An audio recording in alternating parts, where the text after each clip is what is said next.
नमस्कार दोस्तों, बहुत बहुत स्वागत आप सभी का। बहुत बहुत स्वागत है। एमपी बीएड गवर्नमेंट रिप्लाई आखिरकार फाइल कर दिया गया है और उड़ता उड़ता मेरे पास भी पहुंच गया है। कंप्लीट रिप्लाई देखेंगे, शॉर्ट में देखेंगे। एक्चुअली मैं सच बता दूं, जो मैं पिछले कई महीनों से जो वीडियोस में बोल रहा था, जिन क्लॉजेस की चर्चा कर रहा था, वही क्लॉज गवर्नमेंट के रिप्लाई में है। अब एक बार देख लीजिए, फिर मजा आएगा आपको। देखिए क्या रखा गवर्नमेंट रिप्लाई में। ये गवर्नमेंट का अपना रिप्लाई है केसी नंदन साहू वाले केस में, ठीक है। और जो रिस्पोंडेंट्स है 3 से लेकर 5 अपने एमपी गवर्नमेंट के, उन्होंने दिया है इसको। अब इसकी हम समझने का प्रयास करें तो उन्होंने बड़ी अच्छी चीज़ कही है कि भाई देखो, जो इन्होंने जो कहा है वही।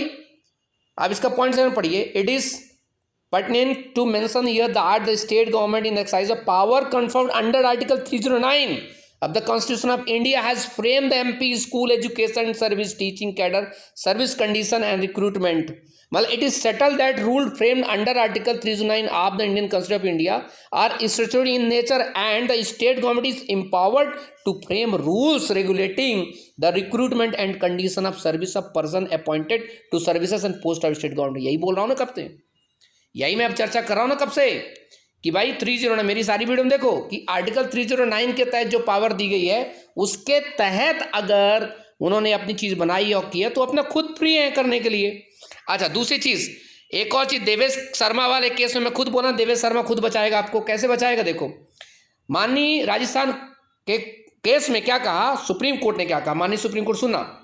Having made the above determination, मतलब हम सब कुछ देखने के बाद एक चीज़ कहते हैं, we all the same are also of considered opinion that the state of Rajasthan was clearly in error। मतलब राजस्थान जो सरकार थी वो बिल्कुल एरर गलती किया उसने। क्या? Not calling for application from BEd qualified candidate, मतलब उसने एक बड़ी गलती की, ब्लंडर मिस्टेक की, उसने बीएड कैंडिडेट को नहीं बुलाया। For the reason that till that time when such an advertisement was issued by state government, जब बुलाया गया, जब स्टेट गवर्नमेंट रीट का एग्जाम निकाला, बीएड को कैंडिडेट को इंक्लूड नहीं किया, जबकि जो एलिजिबल थे एनसीटी के अकॉर्डिंग, जो कि ज्ञात था, बाइंडिंग था उसके लिए, till it was declare illegal unconstitutional by the court. ठीक है, जब तक उस नियम को अनकॉन्स्टिट्यूशनल घोषित नहीं किया गया था, इलीगल घोषित नहीं किया गया था, तब तक उसको करना चाहिए था। तो the Rajasthan high court had rightly observe as under, और राजस्थान हाई कोर्ट ने भी क्या कहा, सुनना, we are of the opinion that the state government could not have ignored the notification while inviting application for writ। मतलब राजस्थान ऐसी गलती नहीं कर सकता। इसका मतलब मध्य प्रदेश सरकार ने कोई गलती नहीं की, मध्य प्रदेश सरकार ने एकदम सही किया जो किया। Even if the state government was of the opinion that such notification was unconstitutional or for any reason illegal, the same had to be stayed or set aside by a competent court before it could be ignore करने बोले। ये para है आपको 45 इम्पॉन judgement का। what the Rajasthan High Court had stated above is the settled legal position in a recent 3 judgment of this court in the state of Manipur और सूरज। ये पहली बार उठा मुद्दा, this position that a statute which is made by competent legislature is valid till it is declared unconstitutional by a court of law। मतलब कुल मिला करके सरकार ने वही चीज को छापा है जिसको पिछले 3-4 मतलब हफ्तों से मैं आपको बार बार कह रहा था, ओकराम। आज ही मैंने चर्चा की ओकराम, और मैं बोला था ना, देवेश शर्मा जजमेंट ही आपको बचाएगा, बस उसकी तरीके के साथ एक बार सुप्रीम कोर्ट में चीजें हो जाएं बस। ठीक है, ये चीजें की हैं, इसलिए हमने इनको राजस्थान के जो एपेक्स कोर्ट मतलब ऑब्जर्व किया गया, तो हमने कोई गलती नहीं की। हमारे रूल प्रोसीडिंग एकदम सही हैं, सेटल्ड हैं, जो प्रिस्क्राइब किए गए हैं एकदम परफेक्ट हैं, और हर एक चीज़ इसमें इन्होंने एक और चीज़ डाली, इसमें रूल बुक डाली है, उसकी क्या नाम है आपके, इसकी रूल बुक डाली है आपका जो पात्रता परीक्षा का।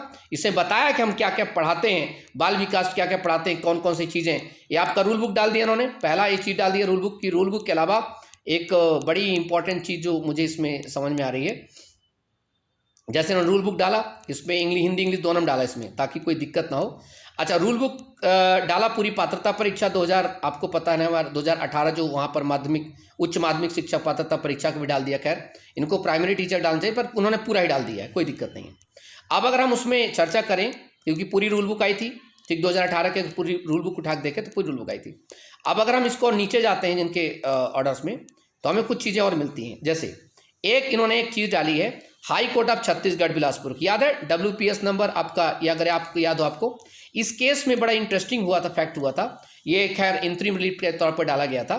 Hard Ajay Shrivastava learned counsel for petitioner, इसमें कहा गया था कि learned counsel for respondent granted 2 weeks to time for reply कहा गया था। लेकिन इनमें एक चीज़ कही गई थी कि पोस्ट आप जो भी निकली हैं इसमें, तो जो ऑल्सो इंक्लूड बीएड, ठीक है, जैसा आपने बीएड को किया ऐसे इनको बीएड को भी अपॉइंट करिए और उनको आगे बढ़ाइए, ठीक है। और एक बड़ी बात कही थी स्टेट ऑफ छत्तीसगढ़ में कि ऑनरेबल भले सुप्रीम कोर्ट ने देवेश शर्मा कहा था, लेकिन DEd that only DEd candidates are eligible for appointment on the post of teacher, inclusion of BEd qualified candidate is illegal and cost the notification date. मतलब इन्होंने सीधे साफ तौर पर एक चीज को कहा, लेकिन and according rules of state Chhattisgarh regarding inclusion of BEd candidates has also be held as ultra vires.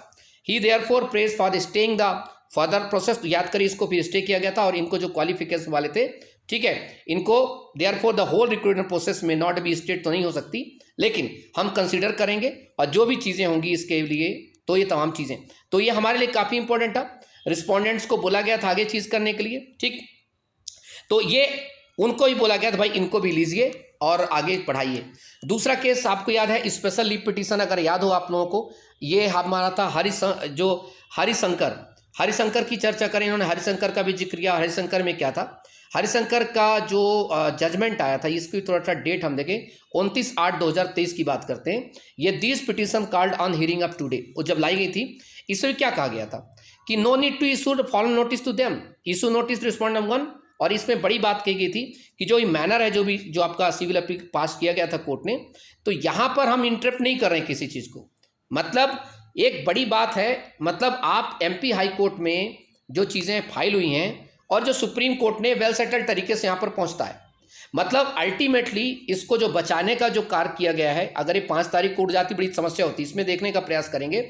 इस पर जो पास क्या कहा इसने, सुनना कि भाई देखो, जो देवेश शर्मा जजमेंट हमने पास किया है, तो at this stage interrupting the recruitment process would not be justified. मतलब जो रिक्रूटमेंट प्रोसेस चल रही है उसको हम इसके बिहाफ पे अगर रोक दें तो ये जस्टिफाई नहीं होगा। तो therefore to the said extent we hereby stay the order dated ये 28 passed by the high court and clarify that the recruitment process which was in progress prior to the date of the said interim order passed by the high court shall continue and the appointments if any made।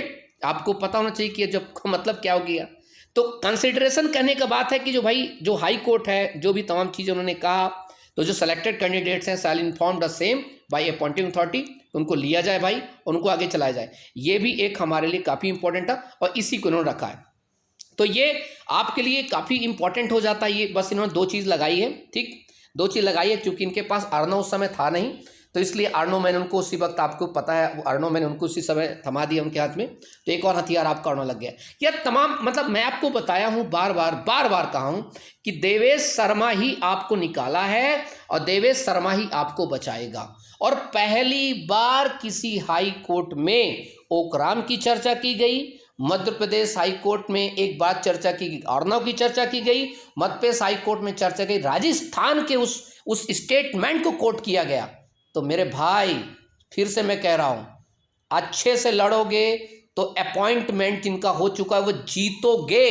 मैं फिर से कह रहा हूं, अच्छे से लड़ोगे तो जीतोगे, वरना नौकरी से हाथ धो बैठोगे। ये मेरा एक बड़ा नहीं होता सजेशन, ये सलाह है, क्योंकि मेरे को बड़ा दुख होता है तब, या दुख होगा तब और ज़्यादा कि आप 5-5 महीने से 6-6 महीने नौकरी कर रहे हो उसके बावजूद ही, और मेरी जितनी वीडियो उठा के देखो, आपको एक बातें वही यहाँ इनपुट हुई हैं जो मैंने वीडियोस में कही हैं, क्योंकि मैं केस को रीड आउट करते समय समझ गया था कि इसमें लास्ट में चीज़ें यही आने वाली है। तो आप सभी के लिए स्वागत है, आप लोग अपनी तैयारी करिए, इसको समझाइए, लोगों तक पहुँचाने का प्रयास करें कि भाई समय आ चुका है अब जागने का, उठने का, ठीक है। तो ये भी हमारे लिए काफ़ी इंपॉर्टेंट है, इसको भी हम चीज़ें जो है लगाएंगे और तमाम चीज़ें बढ़ेंगी। तो अपॉइंटमेंट वाले बहुत अच्छे से लड़िए, लेकिन वरना जैसे बिहार में अगर ये सब चीज़ पेश कर दी गई होती तो मज़ा ही कुछ और था दोस्त। चलो खैर, टेक केयर, जय हिंद, जय भारत, बाय बाय।